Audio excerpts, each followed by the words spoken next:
In the second episode of our two-part Taigu series, we embrace everything the locals and their land have to offer, especially all things edible. Join me on travelogue in what was once one of China's richest towns, which is still rich today, but in a different sense.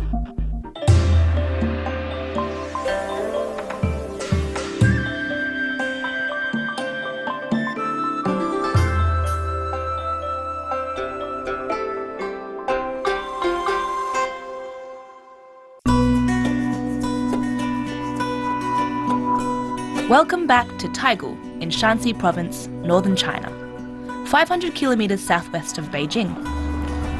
For half a millennium, this was one of the three most prosperous towns in the country, flourishing on trade and home to the nation's wealthiest businessmen. These days, things are a little more modest.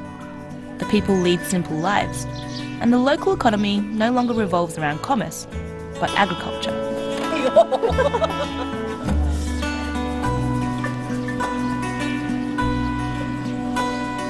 The end of imperial China also saw the collapse of the merchant class, leaving people in Taigu barely able to feed and clothe themselves. But after land and technological reform, eventually crop growing and animal husbandry boomed, and they're still booming today.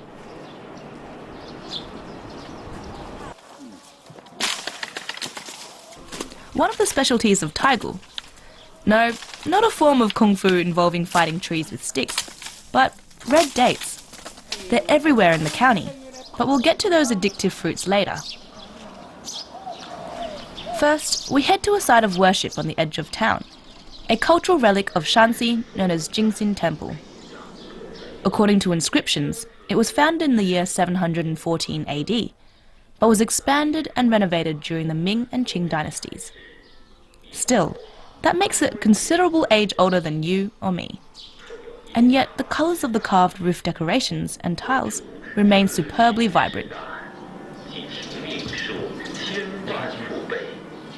The temple is about half the size of a football pitch, split into two courtyards and consisting of 14 individual shrines altogether. In each, cushioned stools for those praying, and elaborate, exquisite figurines of Buddhas, Bodhisattvas and other holy beings that have lasted the test of time. Mostly.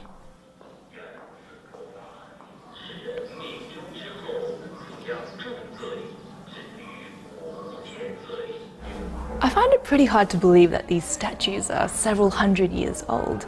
You know, they might be a little dusty and faded and bits of them are crumbling, but I think it's remarkable that they've stayed so intact, and also the artistry is really quite outstanding. You know, someone's moulded them out of straw and clay, and you know, they've kind of perfected their expressions and body language and even the folds on their clothes. I kind of like the fact that they look old and really authentic. You know, it makes me feel like a bit of an explorer, and I've just stumbled across this place after centuries.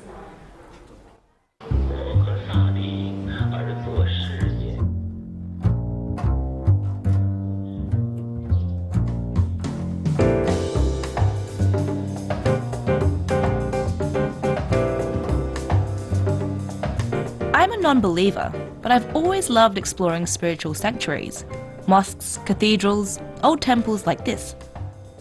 Much of it is to do with the atmosphere of genuine faith and an ancient sort of peace that infiltrates the body and soul.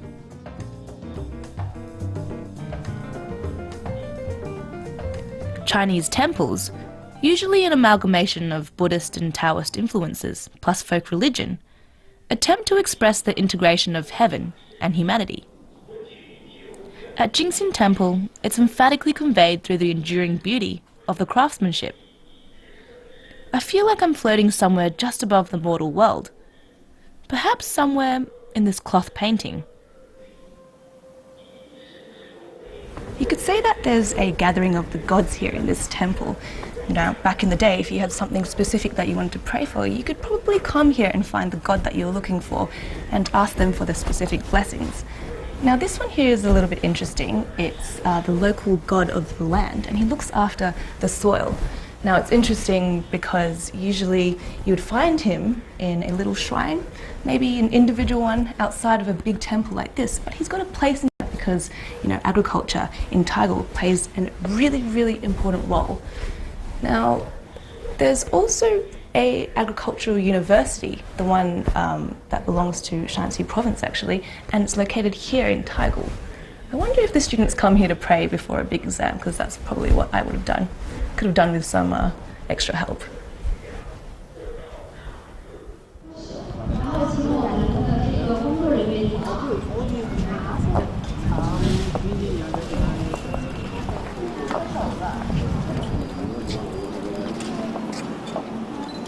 Today, it's busier than usual here. In fact, once every so often, Jinxing Temple's open spaces prove convenient for community events, like today's tea ceremony. They attract visitors from all over the place, and of course, keep the local retirees entertained, to some extent.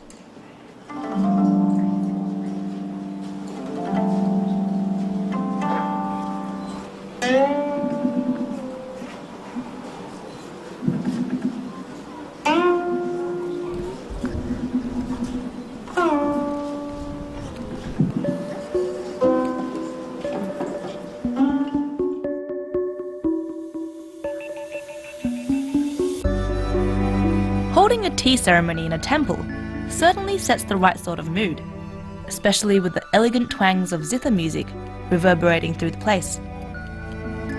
There's a concoction of smells in the air. Incense, tinged with subtle whiffs of jasmine and green. The practice of tea drinking originated in China. Popular legend has it that it began almost 5,000 years ago when a leaf from a nearby shrub fell into a pot of water that the emperor was bringing to the boil. The beverage is considered one of the 7 necessities of life and is thickly woven into the fabric of Chinese culture. It'll always be an institution, no matter the generation. Myself, I love a good steaming cuppa, but curiosity always gets the better of me. And when there's a musty, mysterious chamber nearby, I'll absolutely take a peek. A mother shielding her newborn's eyes, because I opened the door, perhaps. Interesting. And so many others. Look, there are so many babies in here. There's even one that's getting breastfed, or was getting breastfed, which is something that you don't really see that often in a Chinese temple. Now, can you guess why someone would come into a shrine like this to pray? You know, if you're getting to a certain age and you're starting to feel a little clucky, and especially in older agricultural communities when they need more hands on deck to help out with the manual labor. Yep, you got it. This is where you'd come to pray for a child. Don't think I'll be doing any praying in here. For now, anyway.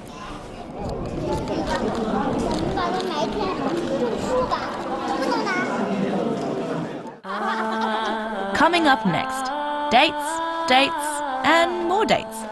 It's not what you may think. I'm talking about the yummy jujube. Fresh, semi-dried, dried, and a red date-related magic trick.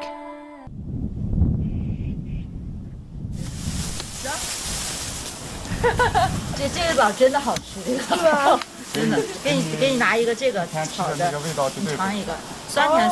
you know that Taigu is the land of red dates, also known as Jujubes? So many. So many, but I can't tell which ones are fresh and which ones have been on the ground for a while. I love how you can just go around anywhere in Taigu and steal dates from all these trees. Shake them down!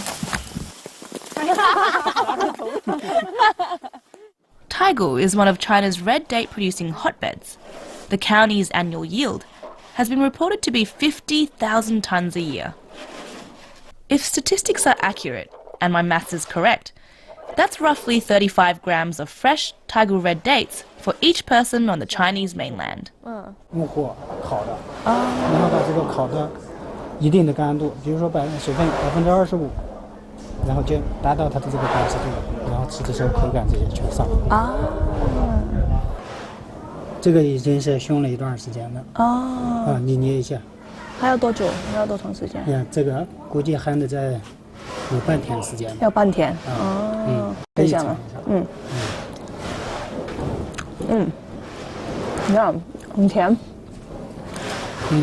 You don't often get to try these dates at this stage of the process, because this is before they transport them to southern China, where they put them into cuisine like soups and congee. So, it's very good.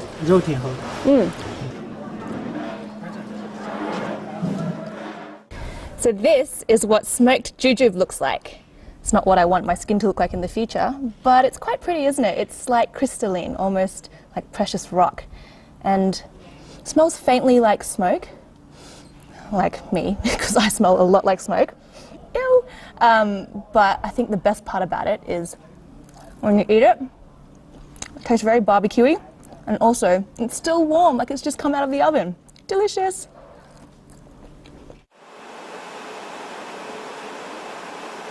Mr. He is the owner of a Jujube Processing and packaging plant in Taigu, and he's kindly offered me a tour of the place.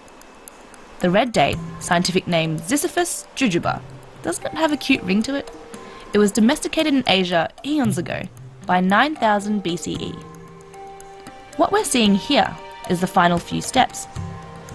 They're being washed and sterilised before being sorted and sealed in plastic, ready to be transported and sold to perpetually hungry people like me.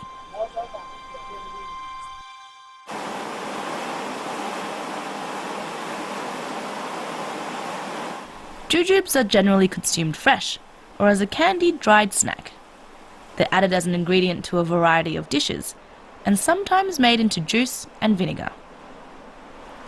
In Chinese wedding culture, jujubes, as well as peanuts, longan and chestnuts, were often placed in the newlywed's bedroom as a fertility charm. They're also used in traditional Chinese medicine, believed to alleviate stress and to possess antifungal, antibacterial and anti-inflammatory properties. Meantime, clinical trials have proved jujubes helpful for chronic constipation. That's not the most reassuring thing to hear, having eaten at least 1 kilo of them today. But 83% of raw red date is vitamin C, so I've gotten more than my recommended daily intake for sure.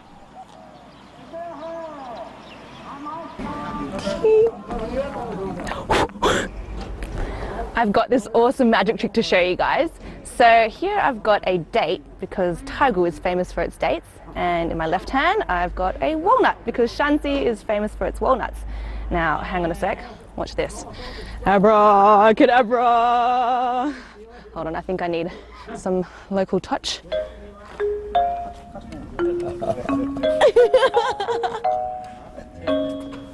Now I've got some more magic to do.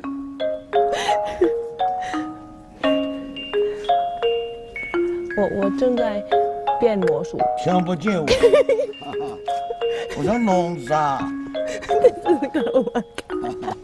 吹一下。I think it's working. Wait for it. 吹个。It's got a good set of teeth. Okay, all right. I think this is it. 你也吹一个吧。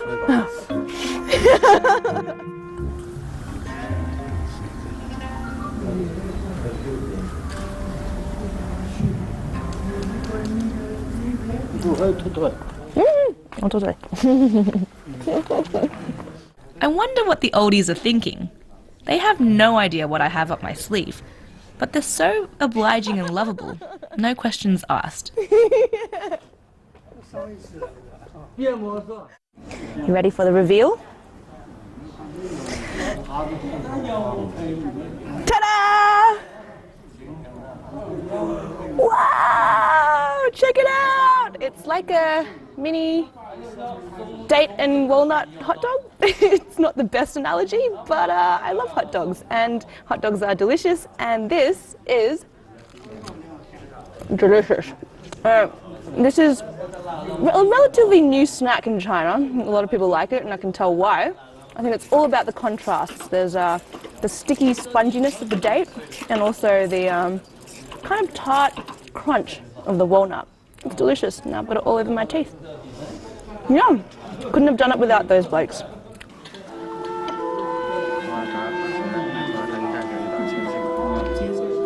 Well, that was an anticlimax, and now I'm out of tricks. So it's back to letting others take the spotlight. There are some Kung Fu masters present today. Xing Yi, a famous local style of martial art, that has its roots in Taigu.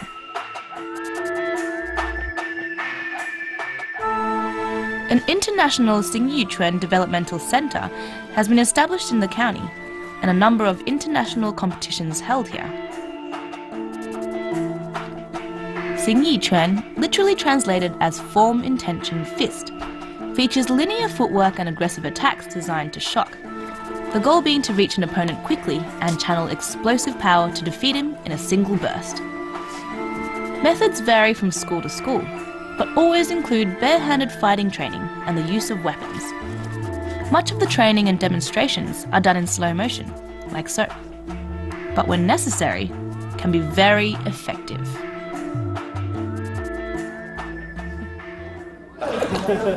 懂了吗？来，就那个方向。这个汉子是。哎，对，好，这个功夫好。能再下来。你看我个子比你高，我还比你低呢，那。太低了，不能中下。啊，咱们认真做啊，开始啊，来，1、2。哎，好，有点。请你以后全有大屏，全有袜子大屏。来，收拳，哈。 收回来，哈，哈，然后，哈，哈，这个比较，这个是最简单的吗？不是，我认为对你们女人最实用的，真的。我告诉你，你看一个给你打不了，比如说这个男人打过来，是这样。不是那个，你看我已经雇你的，你看吧，你一动我就雇你的是吧？所以你看，比如说你打过我来了，这是，我没打你，我还没，这对吧 ？A lot of violence on camera. 你要学会这一招，够你这辈子用的，这一招就觉得够你用一辈子。OK， 哈，哈，对，去我不敢用，打10下打不死一个人。这个确实有创意啊。Coming up next, stuffing my face as usual, because a kilo of red dates isn't enough. A local snack, a local meal, and some local produce.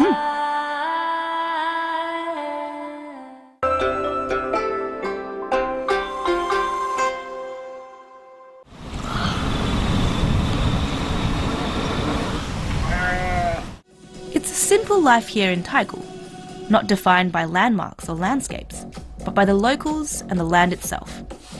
And a simple pleasure, the enjoyment of homegrown produce. Not much gets me more excited than food. Taigu Bing, or Taigu cake, is a type of large round biscuit referred to as dry cake in the local language. It originated sometime during China's last dynasty, when business in Taigu was booming. Its traditional production process is listed as provincial-level intangible cultural heritage. It's almost like an art form. Ingredients including flour, sugar, sesame oil and egg white in precise proportions are mixed together and kneaded. The dollops of dough dipped in sesame seeds, baked at 215 degrees for 9 to 10 minutes, flipped once, and then cooled to retain a moisture content of 15% or less. Taigu Bing have a long shelf life, making them a great gift and a perfect comestible travel companion. They're sweet, but not sickly, with a detectable trace of bitterness. They're not hard nor soft, neither too moist nor too dry. 您也没看过他们做吧？啊，这也是我第一次。太推荐了，这应该是从流水线的嘛，自动钱不像。您是泰国的吗？泰国。哦。您从小就吃泰国饼吗？是啊。哦。现在也吃吗？对。挺好的。原来吃不起，现在行。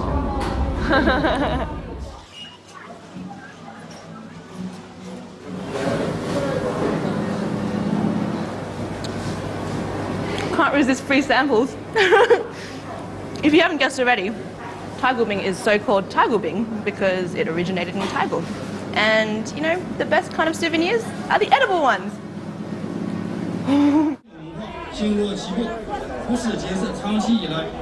Outside, there's another local community event underway. I'm not too sure what's going on, but I'm armed with a bag of freshly baked goodies, so I'm better than fine. Still munching, we hit the road, headed to Nanguang village, where I get to keep my taste buds busy with another local speciality,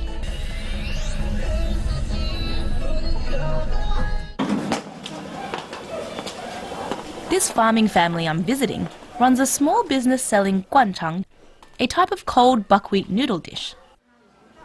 The courtyard is highly typical of a rural county in northern China. I'm very grateful for this opportunity to peek into the straightforward, self-sufficient lives of people here.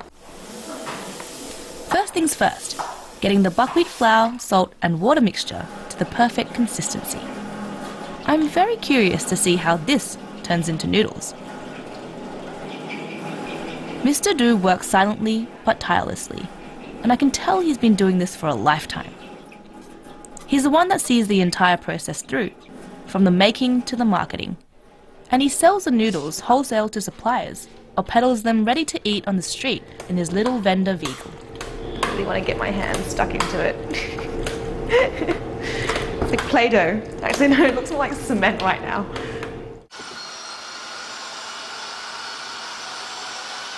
This is how we mixed wall paint when we gave our house a facelift when I was a kid. But this, I'm going to eat later.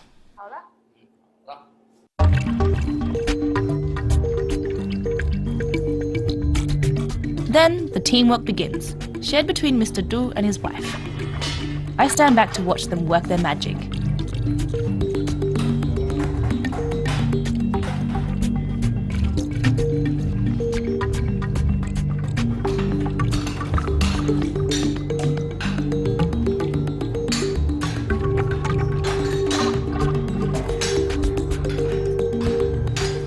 I keep wondering how ladling the watery mixture onto hundreds of plates, steaming them and stacking them upside down into an armadillo-like pile is going to look, presented as a dish.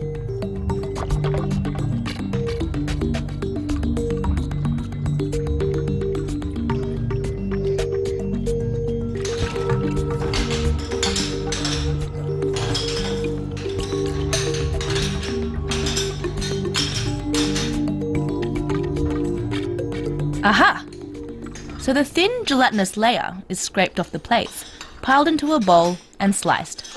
I get it now. I was waiting for them to whip out a Chinese version of a pasta maker, but this is even better. Just a splash. 醋是吗？醋，最重要。醋。哇，水醋。啊，水醋。好。Everyone's got a food that they miss the most when they're away from home, right?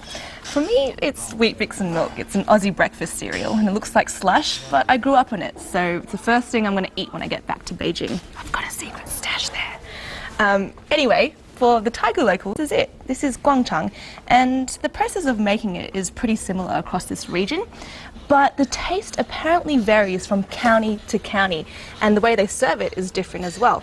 So here in Taigu, the way they serve it is with a whole lot of vinegar and chili oil, as you can see, and chilies and sesame oil, and what else is there? Garlic as well. And I'll try it. It's very refreshing. I could see that it would be a bit bland without all the condiments, but it's something that they eat a lot during the summer. It's good. I can see why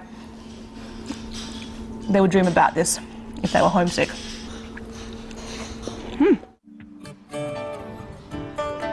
Belly full, I decide to go for a walk, steeping myself in the splendour and stillness of the pastoral land. I find it hard to believe that the nation's most powerful and prominent businessmen once called this county home, giving Taigu the reputation as the Wall Street of China. Out here, there's barely a hint of that chapter in its history. But even though the people are no longer rich, the soil is rich.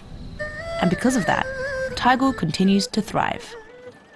Taigu isn't just about the dates. It's a really fertile land and they produce a lot of crops as well, a lot of different ones. See, behind me there's corn, which has just been harvested.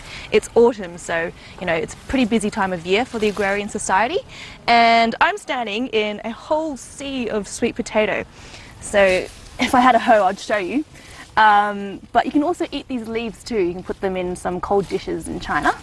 Let's see, what's next? Here we've got some soybeans, some green soybeans. Not quite green anymore, but this is what they look like. And over there is a whole orchard of pear. They've just been harvested as well, just been picked, so there aren't that many left on the trees to show you. But check this out. Look at this. This is a hawthorn tree. Back in Oz, in Australia, I'd never seen what these fruits were like before. Actually, I didn't even know what a hawthorn was. But you see them everywhere in Beijing in the winter because they've been skewered onto little kebabs and they're coated in this sugar, this hardened sugar coating. And I guess this is hawthorn on another type of stick. And I think, let me give it a go. They're meant to be a little bit sour. Let me just try this one. I hope it's kind of right and easy to ingest. Okay. That's like the most sour thing I've ever eaten in my life. But there you go. This is the hawthorn. Really is a blessed land here in Taigu.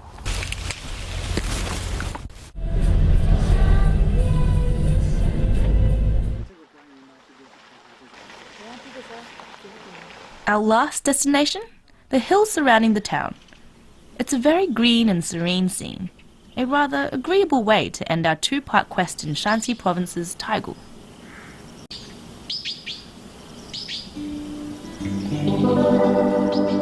Indeed, it hasn't been the most adrenaline-pumping journey, but it's been a thoroughly immersive one. Finding the merit in mediocrity and the colour in commonness is more than just feasible, it's essential.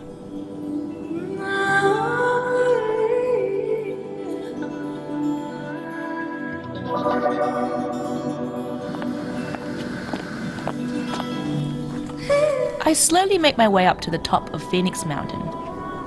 Perched up there are a cluster of ancient pagodas in crumbling glory. They're called Feng Yun Yu Ta, or the Wind, Cloud and Rain Towers. It makes sense. We started with a pagoda, and now we end with one.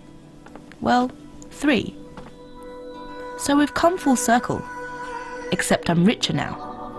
But in a different sense to merchant rich and soil rich, of course. These days, I guess you could say Taigu is kind of ordinary place, but I think that's the appeal of it, you know, being average.